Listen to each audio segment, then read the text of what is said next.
The following marketing information and discussion is provided for informational purposes only. It is not intended to be used as professional guidance or consultancy. You should find an agency for that. Comexis is a digital marketing agency, so feel free to hire us. But otherwise, just enjoy the show.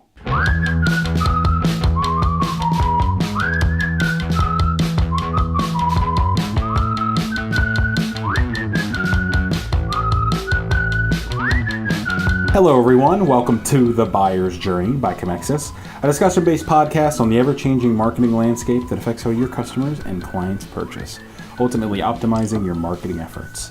I'm Matthew McGordy, the social media content producer here at Comexis. I'm Len Ward, the managing partner at Comexis. And I'm Josh Lyons, the digital marketing coordinator here at Comexis. Today is Tuesday, and on Tuesdays we talk about the consideration stage of the buyer's journey, and part of the consideration stage is more often than not going on a search engine and looking for something, and that is because, for those of you who may not remember and need a nice little refresher, the consideration stage of the buyer's journey is when somebody is considering your brand, product, service, or they're looking for more research on a problem they're having that ideally your brand, product, or service might be able to solve. So to that end, when we talk about Google searching, we always talk about Google and search engine results. So Josh, why don't you explain what today's article is for us? Sure. So this article is by Barry Schwartz, basically talking about how Google is now showing more image thumbnails on their mobile search results.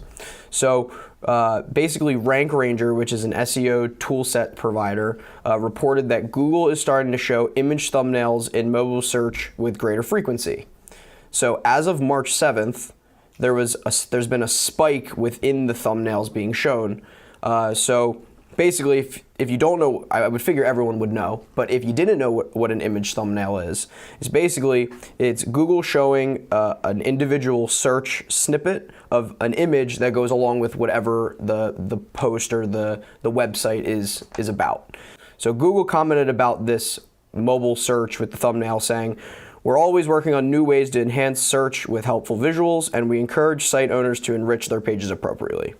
So Len, I wanted to see if you could talk more about how the use of thumbnails within search can be important for the consideration phase and for just all SEO purposes. So there's like a couple things. So I'll talk about the consideration phase and I'll talk about optimizing for something like this.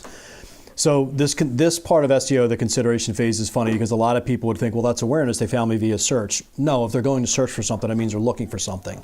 But what happens in the consideration phase is you're going to get two people.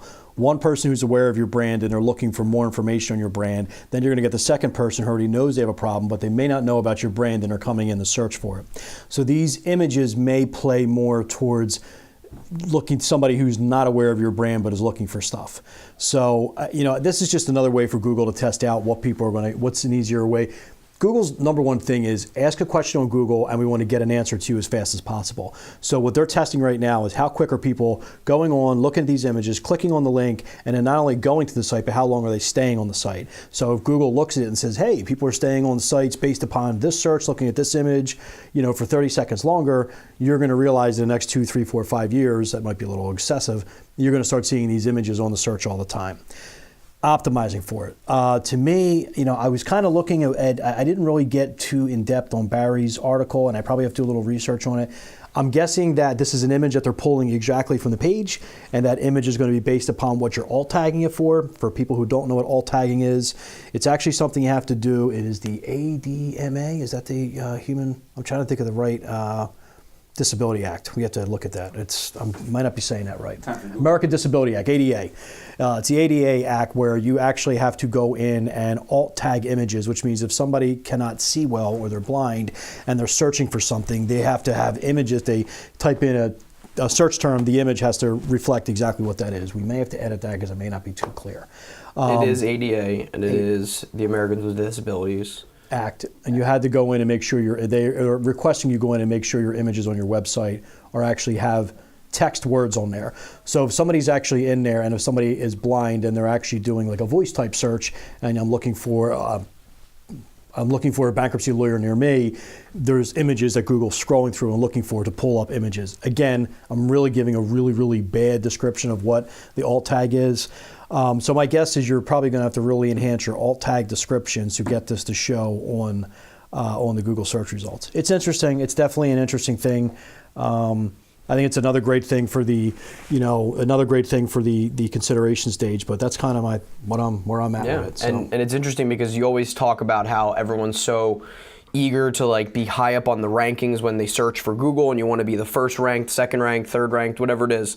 But in this scenario, you could take an idea where if, let's say, you are ranked second and your competitor is ranked third, but you don't have an image, but your competitor does, they might, even though you're second ranked, they might scroll right down to the third and pick your competitor because there's an image, because your eye sees it and it pops out. And if it's a product, they might see the product and be like, that's what I'm looking for, rather than, just going in and clicking in and learning more information. So, for me at least, it seems important to, but now that this is being integrated, and you just talked about how using the alt tags are important, is to make sure that everything is set up so you always have your image pop up regardless of where you are ranked. It could both help you and hurt you. Yeah, so there's a couple things on what you said there. So I think the number one thing is you're always consistently trying to make sure that your content, your title tag, your meta description, again, back to your content on the website, is extremely relevant to what the person's searching for. But I think now it's an extra step. Now you got to try to kind of put your art director hat on to come up with the right creative image that would match all of that content. So I think it's an extra layer to this.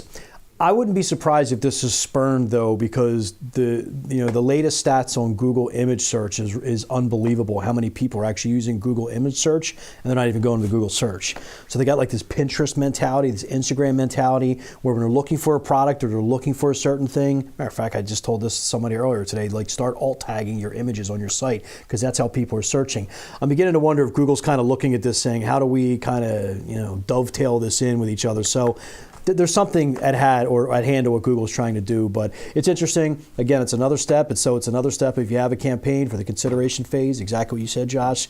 Have a visually appealing image that absolutely talks exactly what the person's looking for, and you'll get that click. Somebody's on your site, and if you're offering the right content, they're in the funnel. Yeah, I think it's really interesting, and I like when Google makes certain changes to the way that search engine pages, or SERPs rather, appear. Specifically, I think back to Len's point about Google always trying to make the answer the quickest, most relevant thing possible to your search. I think of rich snippets and featured rich snippets and all these other things of the first thing that pops up when you ask a question, like Google is selecting that on purpose because it's a good answer, et cetera, et cetera.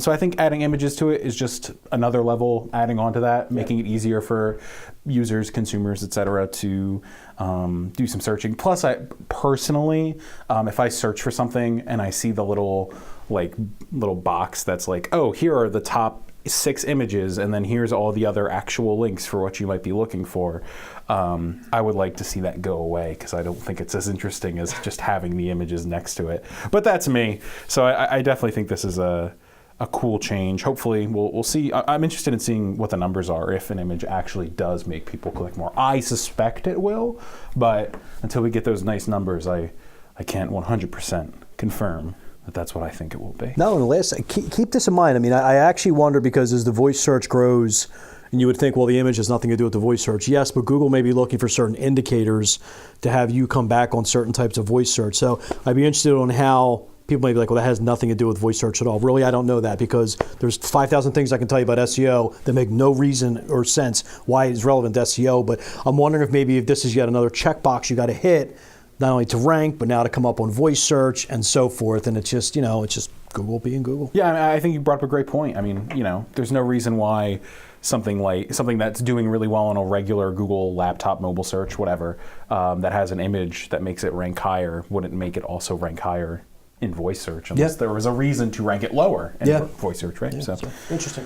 Well, thank you everybody for tuning in to today's episode of The Buyer's Journey. Check us out on Comexis.com, YouTube, and anywhere you can get your podcasts, such as the iTunes Podcast Store or Spotify. And please follow us on Twitter @buyers_journey. Thank you for listening.